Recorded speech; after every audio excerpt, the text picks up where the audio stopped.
Elle pourrait s'appeler Elisabeth.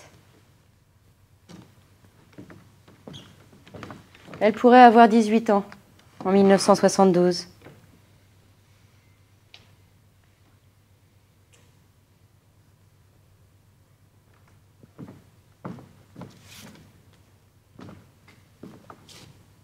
Elle serait étudiante, timide, mais résolue à découvrir les plaisirs de la vie. Mais oui, papa. Mon père. Mon père est old school, comme il aime à le répéter. Et il a des valeurs. L'éducation, la morale, l'autorité, les bonnes mœurs, la vertu. Enfin, il sent que le monde est en train de changer. Et quand j'ai bouclé ma valise pour monter à Paris, derrière le ton sec avec lequel il s'est employé à me dire que j'aurais pas de seconde chance, j'ai lu dans ses yeux qui me comprenait. Qui me jalousait peut-être même. À moi, les cafés sur les terrasses parisiennes, le vin rouge, les discussions enflammées sur Camus. Apprenons à faire l'amour, car c'est le chemin du bonheur.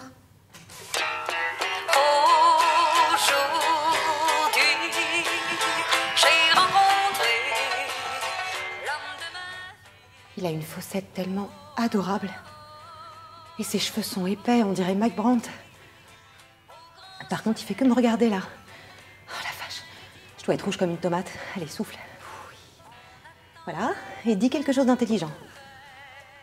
C'est grand Paris, hein? Oh là là.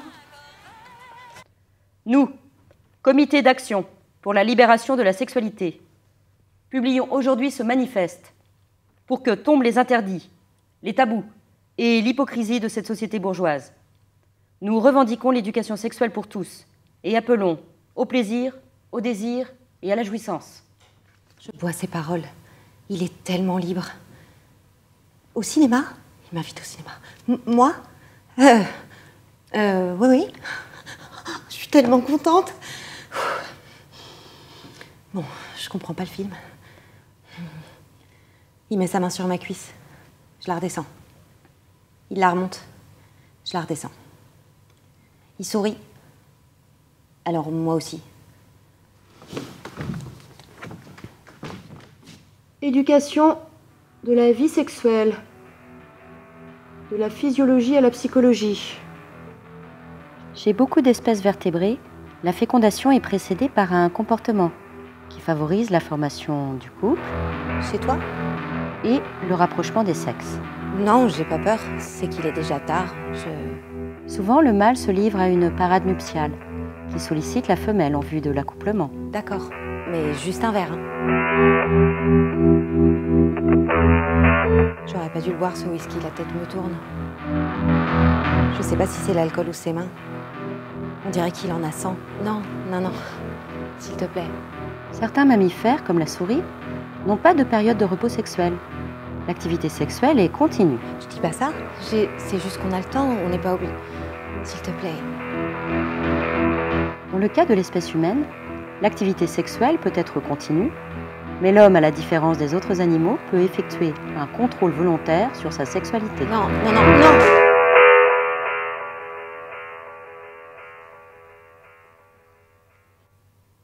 Je me rappelle plus très bien.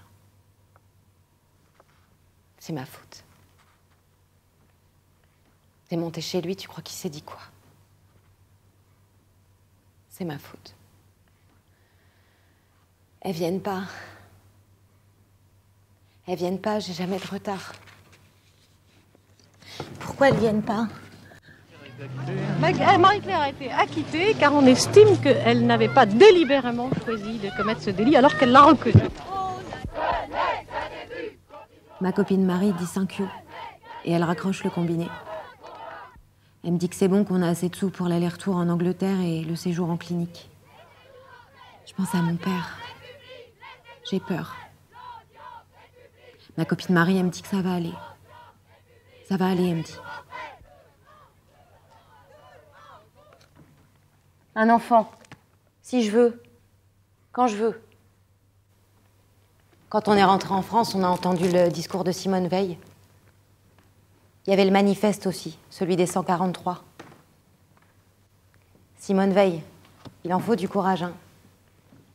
Elle est toute seule. Tous là, ils la traitent de salope, elle y va quand même. Ça, j'oublierai jamais. Aucune femme ne recourt de gaieté de cœur à l'avortement. Il suffit d'écouter les femmes. C'est toujours un drame. Je m'appelle Elisabeth. J'ai 18 ans. Je ne veux pas d'enfant.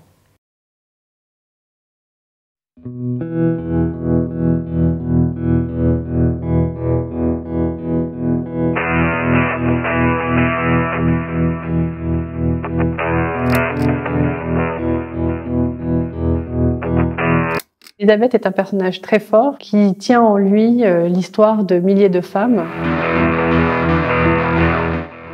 Parce que ces vies de milliers de femmes ont été rendues publiques dans les années 70, que s'est construit un problème public autour de l'avortement. Enfin, ces violences, effectivement, et ces atteintes au niveau de la sexualité dans les familles, ça reste quand même très impensé. On se posait davantage le problème de la filiation. Est-ce qu'il n'y a pas, est-ce que vraiment c'est la fille des parents, c'est la fille... On se les posait comme ça, pas en termes, mais comme ça paraissait tellement important de se poser, on ne travaillait pas avec ça, parce que c'était soulever peut-être des montagnes de problèmes on n'était pas capable de soulever.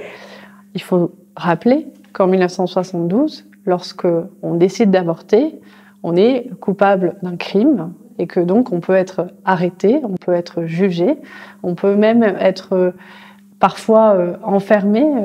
Lorsque des médecins, dans leur cabinet, enfreignent la loi et le font connaître publiquement, lorsque les parquets, avant de poursuivre, sont invités à en référer dans chaque cas au ministère de la Justice, lorsque les services sociaux d'organismes publics fournissent à des femmes en détresse les renseignements susceptibles de faciliter une interruption de grossesse, lorsque, aux mêmes fins, sont organisés ouvertement et même par charter des voyages à l'étranger, alors je dis que nous sommes dans une situation de désordre et d'anarchie qui ne peut plus continuer. Donc du coup, en 72, on est déjà en plein dans une mobilisation qui a eu plusieurs déclinaisons. Il y a eu le manifeste des 343, c'est bien le manifeste des 343 femmes qui ont déclaré avoir avorté dans le Nouvel Observateur le 5 avril 1971.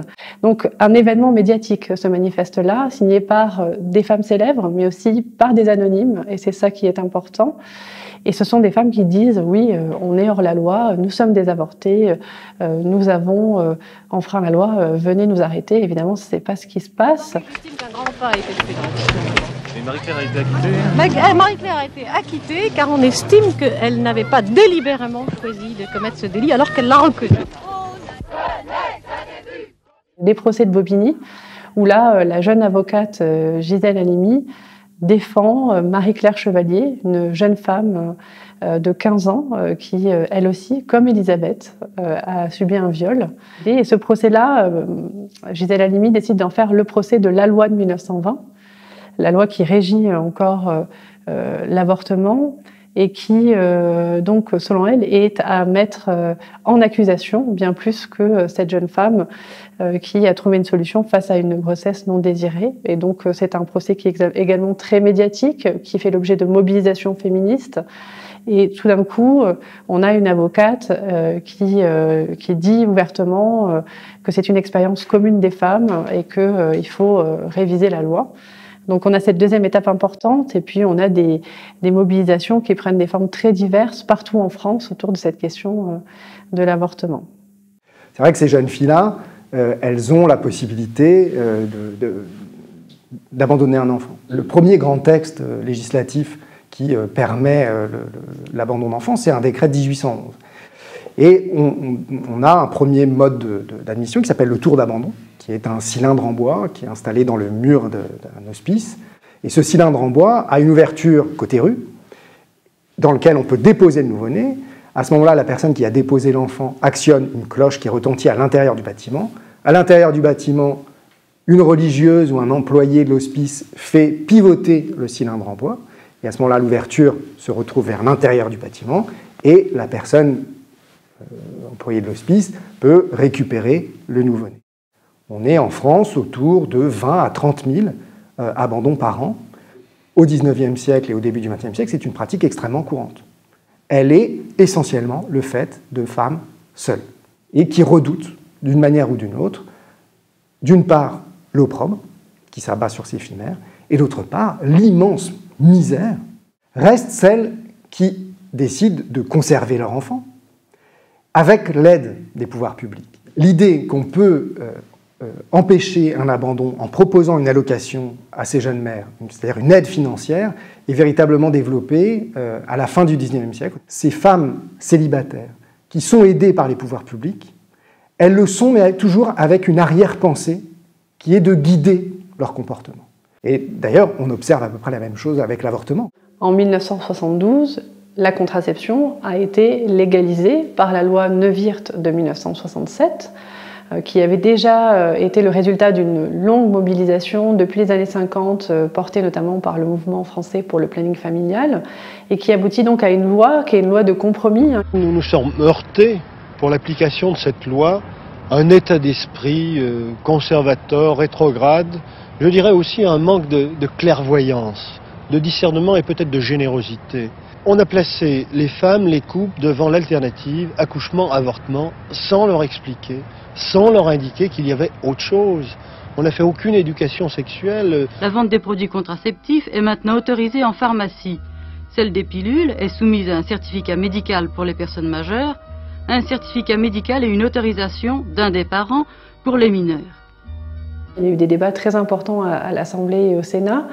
Et donc la loi Neuwirth autorise la vente des contraceptifs modernes, mais il faut aussi rappeler toutes les restrictions de cette loi. Ces contraceptifs modernes, donc ce qu'on appelle la pilule et le stérilet, ne sont pas accessibles aux mineurs de moins de 21 ans, sans autorisation parentale. Et par ailleurs, il n'y a pas de remboursement par la sécurité sociale. Donc c'est quelque chose, c'est une loi en demi-teinte finalement, qui d'une certaine manière vient autoriser socialement la contraception, qui commence à la faire entrer dans la normalité, mais c'est véritablement la loi de 1974 portée par Simone Veil qui va la banaliser, justement rendant la contraception accessible aux mineurs et en faisant passer donc la couverture par la sécurité sociale. Comité d'action pour la libération de la sexualité. Publions aujourd'hui ce manifeste pour que tombent les interdits, les tabous et l'hypocrisie de cette société bourgeoise. Nous revendiquons l'éducation sexuelle pour tous et appelons au plaisir, au désir et à la jouissance. Alors, est-ce qu'il y a une libération sexuelle dans les années 60 ? Est-ce que la contraception a libéré les sexualités ? Ce sont des questions qui sont en réalité très complexes parce que se superposent deux dimensions. La dimension des discours, effectivement, ce qu'on peut observer dans les années 60 et 70, c'est une inflation sur des discours sur la sexualité, mais ça peut être des discours politiques. Il y a une politisation de ces questions à l'extrême gauche et par le féminisme. Donc on parle beaucoup de sexualité comme un lieu de lutte contre les normes bourgeoises. Et donc ce sont de nouvelles normes qui se mettent en place, la norme de la femme libérée, la norme du devoir d'orgasme, qui remplace en fait les normes précédentes et qui contraignent les individus tout autant. Je m'appelle Elisabeth, j'ai 18 ans. Je ne veux pas d'enfant.